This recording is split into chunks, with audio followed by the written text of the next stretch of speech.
दुंडगे ते मुगळी 4 किलोमीटर रस्त्याची दुरावस्था, ग्रामस्थांचे सार्वजनिक बांधकाम विभागाला निवेदन. खड्डे, खचलेला रस्ता आणि साचलेल्या पाण्यामुळे नागरिकांना जीव धोक्यात घालून प्रवास. 15 ते 20 दिवसात रस्ता न झाल्यास तीव्र आंदोलनाचा इशारा.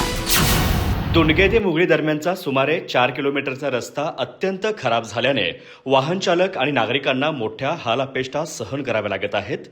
या रस्त्याची तातडीने दर्जेदार दुरुस्ती करावी, अन्यथा तीव्र आंदोलन छेडण्यात येईल असा इशारा मुगळी आणि जरळी येथील ग्रामस्थांनी सार्वजनिक बांधकाम विभागाला दिला आहे. उपअभियंता सार्वजनिक बांधकाम विभाग गडिंग्लज यांना दिलेल्या निवेदनात ग्रामस्थांनी म्हटलं आहे की गेल्या अनेक महिन्यांपासून रस्त्याची अवस्था अत्यंत बिकट झाली आहे. रस्त्याच्या दोन्ही बाजू खचल्या असून ठिकठिकाणी मोठे खड्डे पडले आहेत. खड्ड्यांमध्ये पाणी साचत असल्याने विशेषतः रात्रीच्या वेळी वाहन चालवणं धोकादायक बनलं आहे. या मार्गावरून मुगळी, जरळी, खमलेहट्टी, शिंदेवाडी, हनुमंतवाडी आणि नूल या गावांमधील नागरिकांची नियमित ये-जा सुरू असते.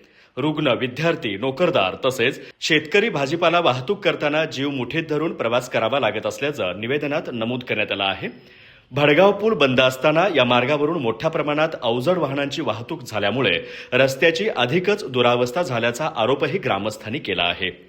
हा रस्ता 15 ते 20 दिवसांमध्ये दर्जेदार पद्धतीने दुरुस्त करून वाहतुकीस सुरक्षित करावा, अन्यथा ग्रामस्थांच्या वतीने तीव्र आंदोलन छेडण्यात येईल असा इशाराही निवेदनातून देण्यात आला. या निवेदनावर रायगोंडा पाटील, शिवगोंडा पाटील, बाळाप्पा हुल्लोळी, अमृत भोसले आणि बाबासो पाटील यांच्यासह अन्य ग्रामस्थांच्या स्वाक्षऱ्या आहेत. अधिक माहिती आणि ताज्या घडामोडींसाठी आजच आमचे चॅनल सबस्क्राईब करा.